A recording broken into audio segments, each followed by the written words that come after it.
Okay, so this one is about the nature of curiosity. So I think curiosity is a very nuanced thing, and I think it's grossly misinterpreted.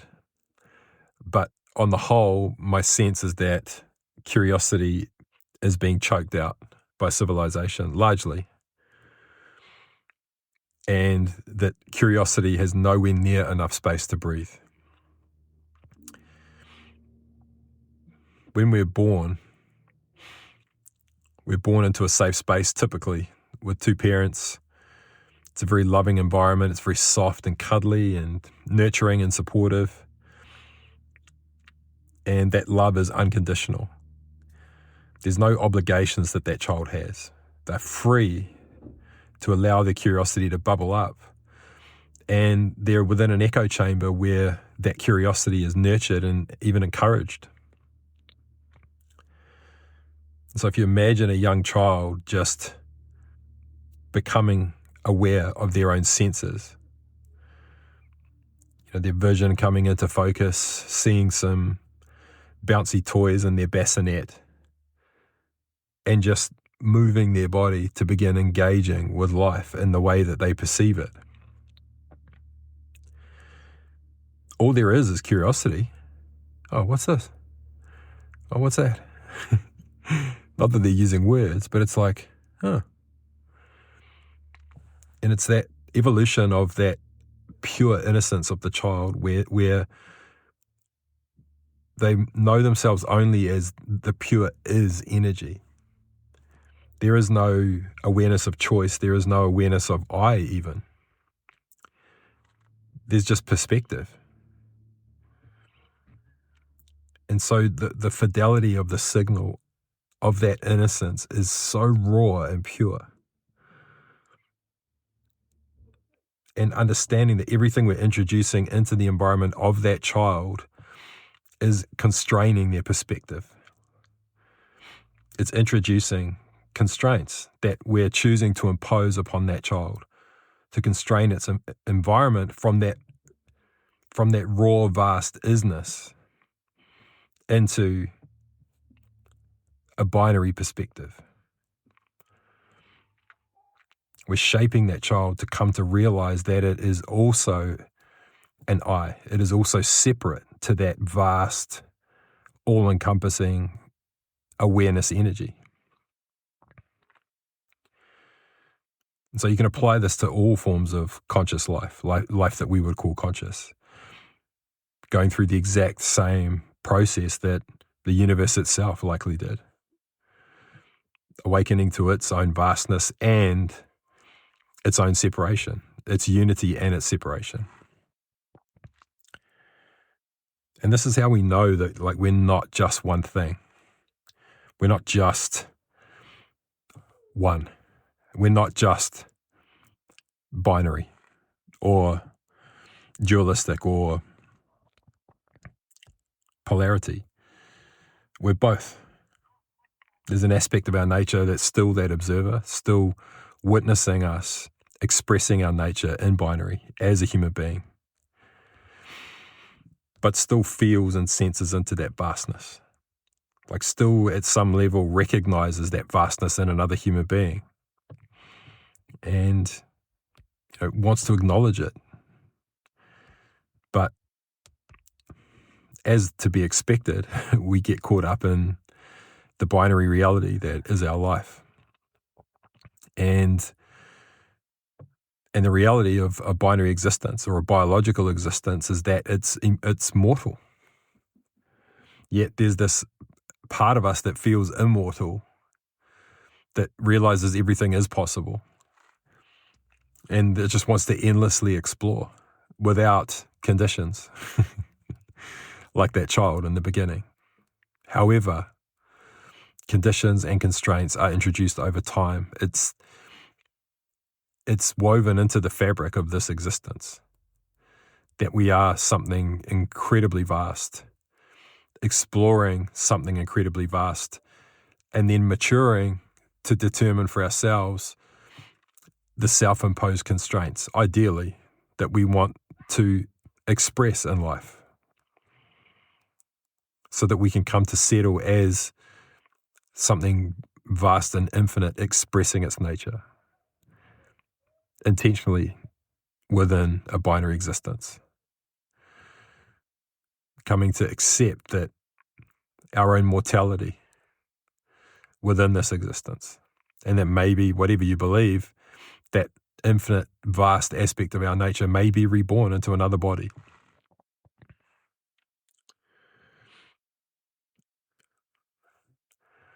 But sometimes those constraints can be a lot.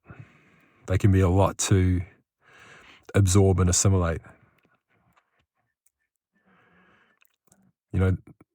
Time. And when we feel like we're falling in love, sometimes those constraints can be extremely inconvenient. We want to just surrender to the vastness of being swept up in love and endless exploration and exploring curiosity, and it's intoxicating and incredibly beautiful. However, the realities of exploring that infinite landscape, that vast landscape together in that vast energy of love, at some point you have to reconcile time and space and where we want to settle and what we want to build together. And building is about as binary as it gets. Because curiosity and innovation, they don't care about legacy. They just care about newness and endless exploration and life, breathing life. And so this is where I want to bring these seemingly divergent aspects of our nature into a scenario within which we can harmonize these things, within which we can allow for both, by building things that we cherish, but are devoted to bringing the breath of infinity into those structures. Not that they necessarily become immortal, but maybe they do. Maybe they become wealth generating. That maybe they become they give more than they take. Because the way that we tend to these things is so pristine that the only possible outcome of the expression of these limited mortal creations is appreciating returns. And something that has appreciating returns is, I call this over unity, but really it's the appreciation in a system. It's the free energy in a system that comes from it naturally expressing its nature, from it self-actualizing in the highest possible fidelity. When we talk about fidelity, we can apply that to, a company in terms of its data. How high fidelity is it? How much noise is there? Anything that has a signal, audio, how high is the fidelity? How much noise is there versus signal? And really, if we can attune to fidelity and orient ourselves towards fidelity so that we're always fine-tuning to increase the fidelity of something, to optimize the fidelity of the source of all signals that are being interpreted within a system, then we really have a recipe and a framework and a blueprint for wealth-generating systems, for appreciating systems, for systems that have appreciating returns. And so my hope is that this next technological wave that's AI assisted largely, but is really moving towards data and how we manage data and solving the problem of data, mainly pertaining to trust. Because if there's noise within a signal, the real issue is that we can't trust that signal. We can't trust that it's pure, especially when it's data. And so if there's impurities within the data, if there's infidelity within the signal, then we don't trust it. Same way in partnership with human beings. If we're not transparent with each other in the way that we engage with each other, if our boundaries aren't claimed and surfaced and defined, passive aggression enters, deception enters. If we're not vulnerable or intimate with each other enough that we don't feel safe to be transparent with each other, that's where infidelity enters.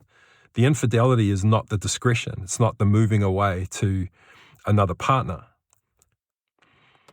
The infidelity is the lack of intimacy due to a lack of trust. And so to stay in fidelity, to stay in high fidelity with the people around us and the relationships we have with them, it's to imbue trust into the system. And to do that, it is to be absolutely devoted to naming the edges of our boundaries and to surfacing the unseen boundaries that we haven't yet named or identified yet, but we can feel in our bodies. And so naming our emotions, understanding that our emotions are signals of boundaries that are yet to be seen. And so this is how we steward fidelity. This is how we steward fidelity. And if you can get this intimate with your employees, if you can get this intimate with your customers, and you orient yourself towards the fidelity of the signal so that you deeply understand your customer, not what they're telling you that they want, but the sentiment behind what's causing them to act. That's where data is moving to now, is surfacing and harvesting the sentiment that can only be revealed through the ontology of a human being, the meaning of the interactions in their environment around them, the meaning of the interactions in terms of how they orient themselves to life. Because most of us are oblivious to the reasons why we do the things we do.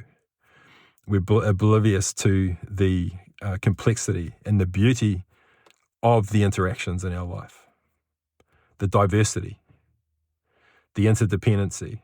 And so we're terrible at appreciating the ecosystem around us.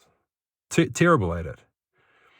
We have no idea what we should be appreciating, let alone have the capacity to actually express gratitude for the interdependency and the diversity of the interactions between components within the system that is our life, that is reality.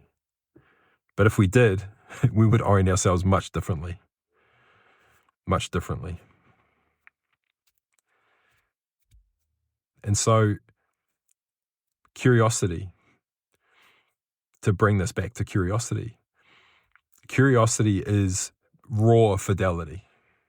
It's pure signal. It is absolutely pure signal from the aspect of our nature that is vast and infinite and identifies as that. Call it a soul, call it whatever you want, doesn't matter.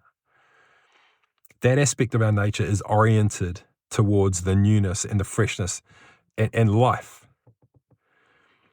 And so within a stagnant organization or any form of stagnant system, that you want to bring the breath of that life into it. If it's stagnant, if it's stuck because of fear, because of risk, because of all the reasons why not to do something new, because of how it threatens the existing structure. And we call these paternal structures. We're so used to a hierarchy now, saying that like we can't threaten the hierarchy. We can't threaten the paternal structure. We can't threaten the process. All of this is breeding death. There's no aliveness. There's no breath. There's no breath. Where is the aliveness? An aversion to risk is just atrophy. It's petrification.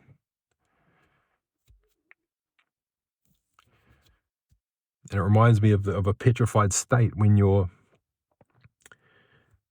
choking, you're gagging for breath.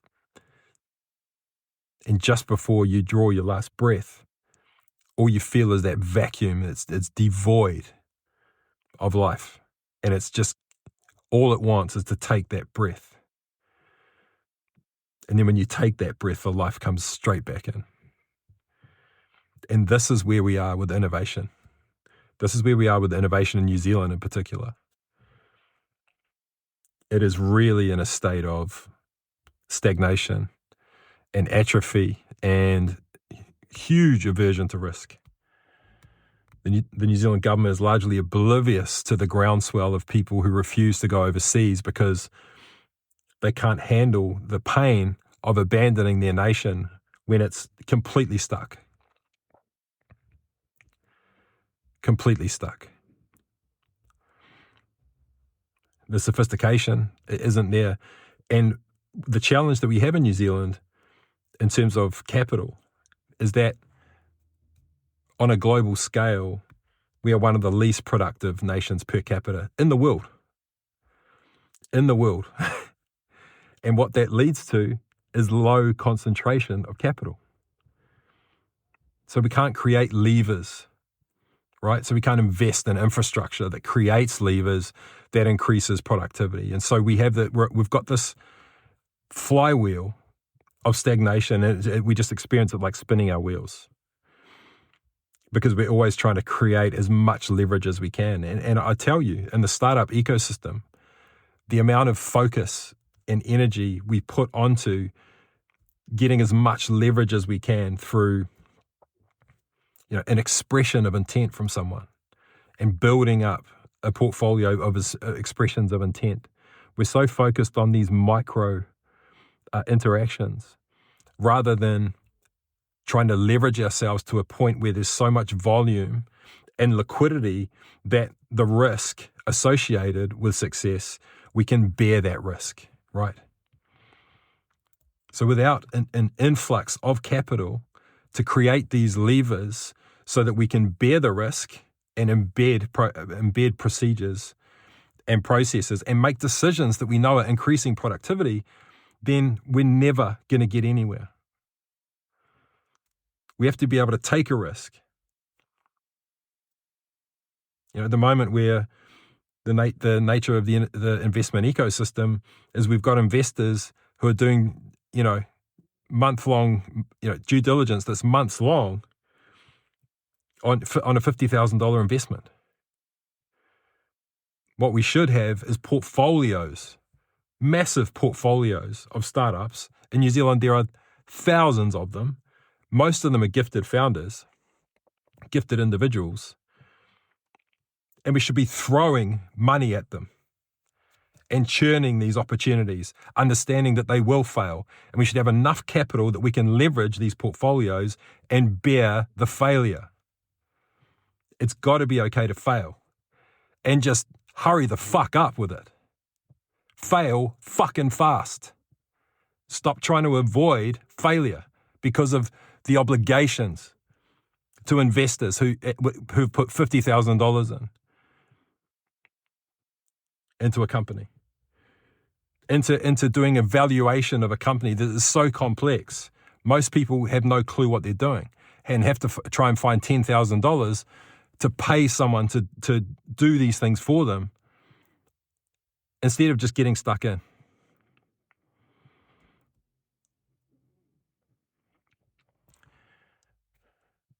And so curiosity, the raw fidelity signal. How can we express that if it's not safe to fail? Where is the sandbox that's like cotton wool, like for that child? Where's the echo chamber that makes it safe to fail so that raw fidelity can emerge from these individuals and express its nature into reality? Where is it? Where is it?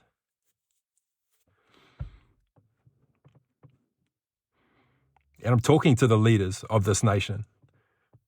I'm talking to the venture capitalists.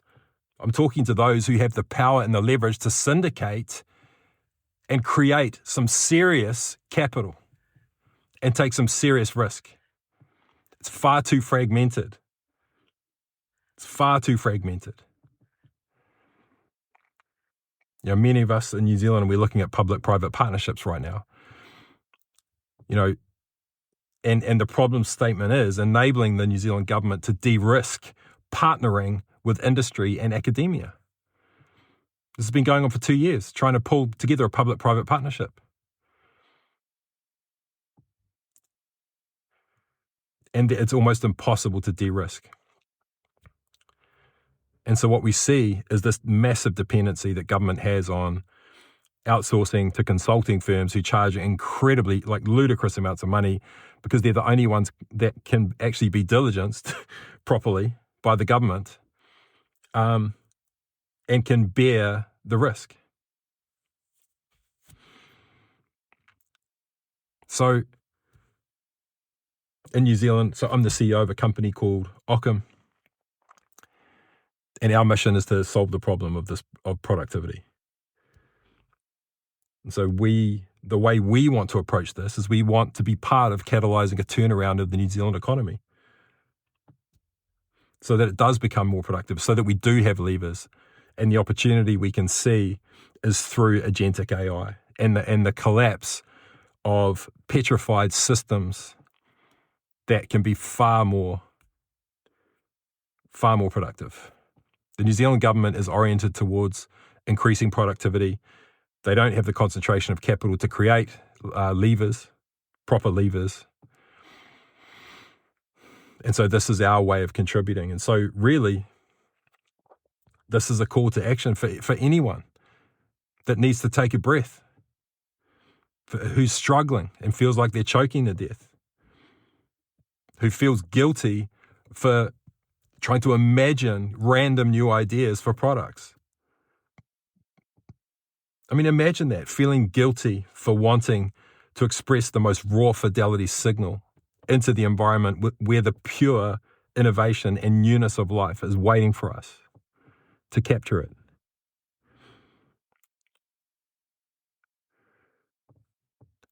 What are we going to do? What are we going to do? There's a groundswell of people. We're all activated like you wouldn't believe, sharing our voices, trying to collaborate, trying to catalyze projects, running communities who are incapable of producing anything other than a sense of belonging through coming together to console each other for how friggin' hard it is out there. That's where the innovation is happening. It's trying to create a sense of belonging and interdependency with no liquidity because there are no levers.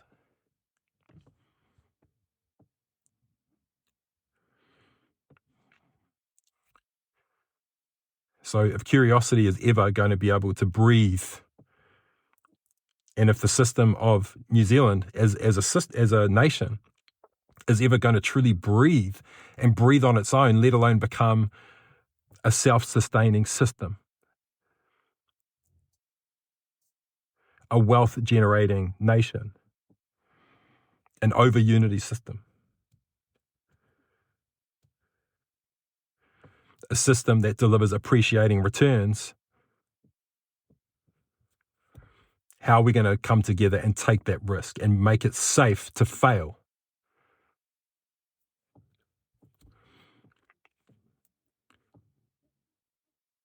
Optics aren't going to do it. We see through the optics in New Zealand. We're fed up with it. It's embarrassing. It's embarrassing playing to the optics. New Zealanders, we're not stupid. We can see it. And we're fed up with it. Take action that shifts the needle and creates levers for productivity and creates spaces for failure to happen. That's what's required. And be prepared for that to fail. The nation of New Zealand, we will back you for having some guts to actually try and take a risk.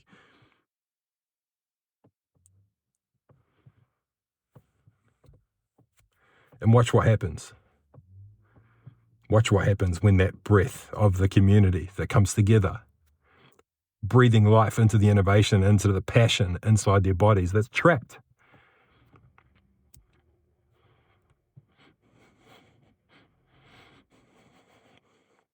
Watch what it ignites. And so this one is for all of the curious out there. All of you out there listening who feel endlessly curious and perpetually constrained. Don't feel guilty. You don't need to feel guilty for being curious. You're doing whatever it takes to stay alive and to remain relevant and to remain important to the ecosystem that's keeping you alive. And so my hope for you for now is that you just hold hope, because there are smart people working on solutions to these problems, opening up rich veins of capital to come into New Zealand that are far more sophisticated than the New Zealand government is capable of orchestrating and pulling together. There are people rallying, building bridges. So keep going. And my hope is that one day we will catalyse a turnaround of the New Zealand economy and turn it into a global leader of productivity. Okay? That's it for the nature of curiosity. Talk soon.